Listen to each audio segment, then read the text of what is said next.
15 school just started a little earlier for some folks here behind us, but it's never too early to start thinking about what your kids can do for this year's science fair. Kristen Aguirre is live this morning getting some ideas from a science teacher. Kristen, I noticed that your glasses coordinate with your skirt this morning. Yes, Miss Casbury, she gave me these and said that they matched my outfit, and I told her thank you. They look Very perfect. nice. I'm all blue this morning. Well, we're here at Quincy Notre Dame with Miss Casbury's science class and some of her students, and later on in the show, they're going to show us some great ideas that you can use for your kids' science fair. This is going to be fun. Bazinga, Kristen Aguirre is performing some science experiments this morning. I have a Big Bang Theory, I guess, at its best with Kristen hanging out, learning all about things that you could do for this year's science fair. Hey, Kristen. Well, school did just start, and science fairs aren't for months until months away, but it's never too early to start thinking about what you and your kids can do for the fair. With me now is Miss Casbury, a science teacher. She's going to give us why is it so important to kind of start thinking about science concepts now? Well, it's really never too early to start thinking about science concepts. You have to do a lot of research, and you have to plan ahead, and you have to get all your materials together, and you always have to change your mind at least twice. Mm-hmm. And do you think it's important to hold fairs and have these really great experiments to kind of keep kids, enticed on science?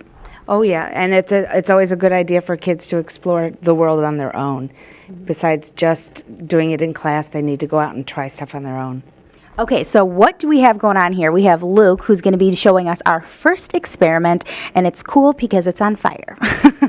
So Luke, what do we have going on right here? Here we're going to be demonstrating a property of air pressure. Oh, okay. Either or.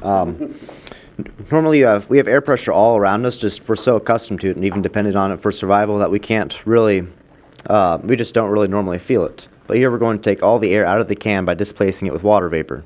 For this we're going to need a pair of tongs, an aluminum can filled with about a tablespoon or two of water, any source of heat, and an ice bath. We are going to heat the water in the can until it begins to steam and boil. The water pressure, or the water vapors will displace the air eventually. It definitely looks like something's going on in there. Mm-hmm. So it's, okay. Sorry. So right now, what's going on? The water is boiling. The water vapors are pushing out the air, and then we will, after let it boil for a few seconds, we will put it in the ice bath, and the water will condense without there being any air in there. The air pressure on the outside will push it inwards and collapse the can. That's so cool. So why is this such an easy project for kids to kind of do maybe at a science fair or get their or how can they trigger a concept for them to do for the fair? Well, it's really easy because you have all the stuff you can have at home. Just all you need is a can, pair of tongs, some source of heat. It's just kind of an interesting thing to do. All right, awesome. Coming up later in the show, we're actually going to do some CSI stuff, so make sure you tune in to see that. Cool. I can also do that with my foot without having to heat it up and going in, but it takes the fun out of it. Well, yeah, I guess. And the so. education. Well, Kristen Aguirre is working hard this morning, working on science. She's at Quincy Notre Dame this morning, doing some experiments. Hey, Kristen. I am here hanging out with some of students from Miss Casbury's science class, and now we're going to learn some CSI stuff. So with me now is Luke, and he's going to show us what do we have going on here? My name is Jake, but oh gosh, the last one was Luke. I'm sorry. But this is chromatography. People from CSI or FBI agents use this to see what substances are made of if they don't know what it is. Like if a person died of drugs or poison, they could see what the substances were made of and how much of that was in the mixture. So how did you do this experiment here? I got some coffee filter. I used some filter paper, which is like coffee filter, and I drew a black line with different types of markers and taped into the side of the cup, and I filled the bottom of the cup with different solutions, and I used water, alcohol, and acetone. And you just fill it till right below the line, and then you just wait for it to go up the paper, and you'll just see the different types of compounds and pigments you'll find in the marker. And how can someone apply this to maybe a science project that they can use at the fair in the upcoming months? You can show what different substances are made of, pretty much, and it's just really fun to do because you get to find different things. Like this was a black marker, and it just separated into different colors of pigments, and I didn't know that happened. And you love science. You were kind of born into it, right? Yeah, my dad majored in chemistry and ecology, so I was pretty much forced to learn. Well, whether you were born into science or you love science or you're not a really big fan, we are going to make you a fan this morning. Coming up later, we are going to be testing some carbohydrates. I'm not sure what that really means, but I'm excited to find out.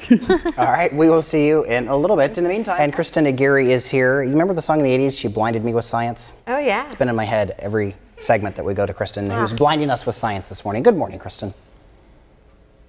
Well, if you were like me, science isn't your favorite subject or wasn't your favorite subject when you were in school, but they're getting me interested this morning. I'm hanging out with some students from Miss Casberry's science class, and they're showing me a ton of science experiments that can get you and your kids prepared for their science fair coming up later on this year. With me now is Kristen. Kristen, what are we going to be doing here? We're going to be testing a few substances for complex carbohydrates, which is also known as starches. So what I have here is an iodine solution, and you only need a few drops for each substance, and I'm just going to take a few drops on each substance. And what we're looking for is the substance to turn a dark blue or even black, and that means that a complex carbohydrate or a starch is present. So as you can see with the apple, the lettuce, and the cheese, it's staying the same rusty color, but with the bread and the chips and the crackers, it's turning more of that darkish black color. And then with the sugar, it stays the same. So we know that these starchy foods like the bread, the crackers, and the chips, that means that the starch is present in those. Which is awful for me because I love carbs. So why is it so important to know about, how can someone use these for maybe their science project? Well, I just think it's very interesting to know what goes on inside of the body. And the main purpose of a carbohydrate is to store energy. So that all the things that we eat, even these little things like this, really affect what goes on in our everyday lives and how much energy we have throughout the day and stuff like that. So how do you find your love for science? I really like anatomy and physiology and stuff like this, like health and nutrition. So I just really think it's interesting to know what goes on inside the body, especially like playing sports. Like you really have to be aware of what goes on and how to have energy for those games and stuff. How can someone use this idea as a science fair project? We can just take the iodine and really, just know what goes on inside the body and being educated about that and working on your health and nutrition and stuff like that. Great. So coming up later in the show, after I just had this horrible feeling because of all the carbs that she just showed me that I've been eating, we're going to learn about electricity. So make sure you tune in to see that.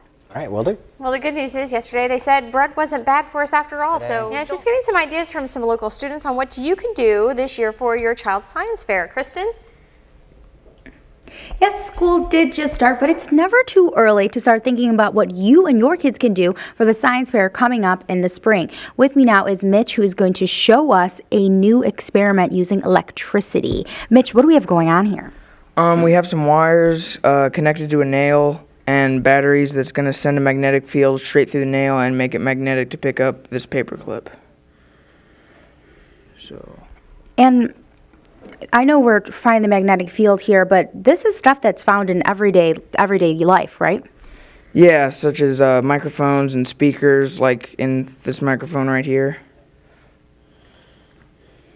And once all these wires are connected, the electricity from the batteries will make a magnetic field inside the nail.